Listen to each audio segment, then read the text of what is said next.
17 de outubro de 2025. A mente. Transtorno esquizoafetivo. Entre a montanha-russa das emoções e a névoa do pensamento. Imagine que alguém começa um vídeo perguntando com entusiasmo: o que é o transtorno esquizoafetivo? Será que ele é pior do que o transtorno bipolar? Esse é o ponto de partida de uma explicação que prende a atenção logo nos primeiros segundos, porque mexe com uma curiosidade comum: entender como os diagnósticos psiquiátricos se relacionam, se confundem e até mudam ao longo do tempo. A dúvida surgiu de pessoas reais, que compartilharam suas próprias experiências. Um espectador contou que havia recebido o diagnóstico de transtorno esquizoafetivo do tipo bipolar e queria saber mais sobre essa condição. Outro pediu uma explicação mais detalhada sobre sintomas e tratamentos, já que sua própria trajetória começou com o diagnóstico de transtorno bipolar, mas depois foi ajustado para esquizoafetivo. Essas mudanças não são raras, pois os sintomas podem evoluir com o tempo e trazer novas pistas sobre a natureza da doença.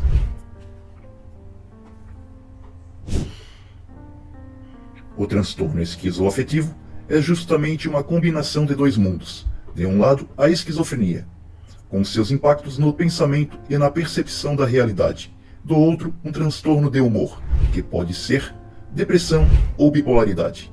Para entender melhor, vale lembrar de um conteúdo clássico da psicologia, os chamados ABCs. O A vem de affect, que significa emoção ou sentimento. O B é de behavior, que representa o comportamento, e o C de cognition, que diz respeito à forma de pensar. Transtornos de humor, como depressão e bipolaridade, estão ligados ao campo do A, as emoções. Já a esquizofrenia tem sua raiz no C, ou seja, nas alterações cognitivas. O esquizoafetivo, por sua vez, cruza os dois universos, sentimentos e pensamentos, emoção e razão. O curioso é que, dentro da psiquiatria, ainda existe discussão se o esquizoafetivo deveria mesmo ser considerado uma categoria à parte. Isso porque nos sintomas ele se parece mais com a esquizofrenia do que com os transtornos de humor. Em outras palavras, quem tem o diagnóstico de esquizoafetivo costuma estar mais próximo do espectro esquizofrênico do que do espectro da bipolaridade ou da depressão. Mas afinal, o que caracteriza a esquizofrenia? Ela é marcada por sintomas psicóticos, com delírios e alucinações, e por alterações cognitivas, que podem bagunçar tanto o raciocínio quanto a organização de comportamento.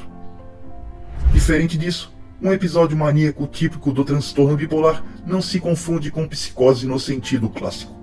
Mania é um estado de humor elevado ou irritado, acompanhado de energia excessiva, diminuição da necessidade de sono e aceleração do pensamento.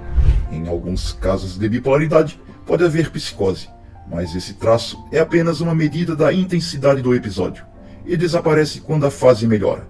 Agora, quando o quadro é esquizoafetivo, as coisas mudam de figura. Ali, os sintomas psicóticos não são apenas passageiros que aparecem junto da mania ou da depressão.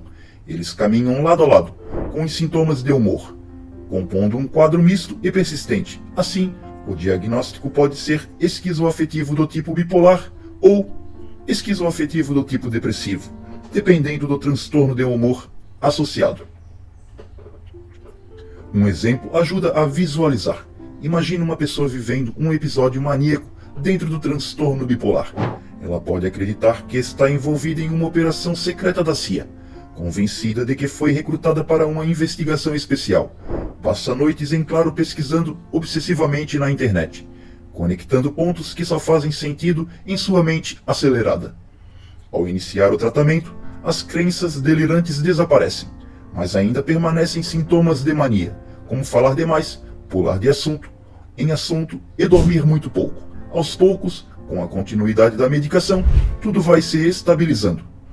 No esquizoafetivo, porém, esse delírio poderia se prolongar mesmo após a fase de mania ter diminuído, mostrando que os sintomas psicóticos não estavam apenas refletindo a intensidade do episódio, mas sim fazendo parte da própria base do transtorno. É aí que reside a diferença fundamental entre os dois diagnósticos, e também a razão pela qual muitas vezes há confusão ou mudança de rótulos ao longo da vida do paciente. Agora, imagine a mesma cena anterior, mas vivida por alguém com transtorno esquizoafetivo. Antes mesmo da mania começar, a mente já está tomada por uma convicção estranha. A ideia de que a CIA está coletando informações secretas sobre as pessoas. Essa suspeita é tão forte que a pessoa evita atender o telefone, acreditando que sinais misteriosos estão sendo transmitidos por ali. Repare que o delírio, nesse caso, já soa mais bizarro e distante da realidade do que aquele associado a um episódio maníaco puro. Logo depois, a mania entra em cena. A insônia se intensifica e, de repente, a pessoa passa a acreditar que foi recrutada para participar da operação de vigilância. É como se o motor da mania desse combustível extra, a paranoia, fazendo com que as duas forças se combinem. No entanto, quando a fase maníaca termina, o delírio não se apaga de imediato. A crença na conspiração pode continuar, mesmo que com outra roupagem. Talvez não seja a CIA, mas alguma nova teoria que mantenha o pensamento preso à distorção. O curioso é que isso acontece mesmo em períodos nos quais a pessoa não está nem deprimida, nem maníaca. Esse é o traço típico do esquizoafetivo. A psicose se estende para além do humor. É claro que tudo pode se complicar ainda mais. Existe a possibilidade de alguém ter esquizofrenia e, ao mesmo tempo, um quadro de depressão maior. Isso não significa necessariamente esquizoafetivo. A diferença está na proporção. Na esquizofrenia com depressão, os sintomas psicóticos são predominantes, e os episódios depressivos aparecem como ilhas dentro de um oceano de psicose. Já no esquizoafetivo, do tipo depressivo, a pessoa passa grande parte do tempo tanto deprimida quanto psicótica, e pode experimentar sintomas de psicose antes ou depois da melhora do humor. No fim das contas, as distinções se tornam mais claras também quando olhamos para os tratamentos. Alguém com transtorno bipolar, por exemplo, vai precisar de estabilizadores de humor. A medicação pode variar dependendo da fase. O que funciona para controlar um episódio agudo pode não ser a mesma fórmula usada na fase de manutenção, quando o objetivo é prevenir recaídas. Nessa etapa, busca-se evitar novos episódios ou pelo menos retardar e suavizar sua chegada. Os estabilizadores mais comuns são anticonvulsivantes, como o ácido valproico ou a lamotrigina, frequentemente combinados com antipsicóticos, também chamados de neurolépticos. Já no tratamento da esquizofrenia, o pilar central é sempre o neuroléptico, pois o alvo principal é a psicose. E se estivermos falando de depressão, o recurso central é o antidepressivo, embora em casos de depressão psicótica ou resistente também seja necessário acrescentar um neuroléptico. Essa sobreposição de medicamentos mostra que não dá para adivinhar o diagnóstico apenas olhando para a lista de remédios de alguém.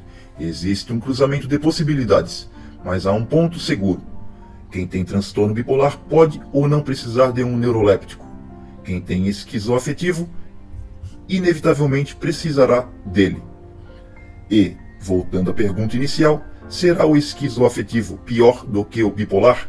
De certo modo, sim, porque além do desafio das oscilações de humor, ele traz o peso da psicose crônica. Uma pessoa com bipolaridade tipo 2, por exemplo, pode nunca desenvolver sintomas psicóticos. Já no esquizoafetivo, a psicose é parte permanente do cenário. E talvez o aspecto mais delicado, por ser considerado mais próximo da esquizofrenia, o esquizoafetivo pode provocar um declínio cognitivo progressivo, algo que não acontece no mesmo grau do bipolar.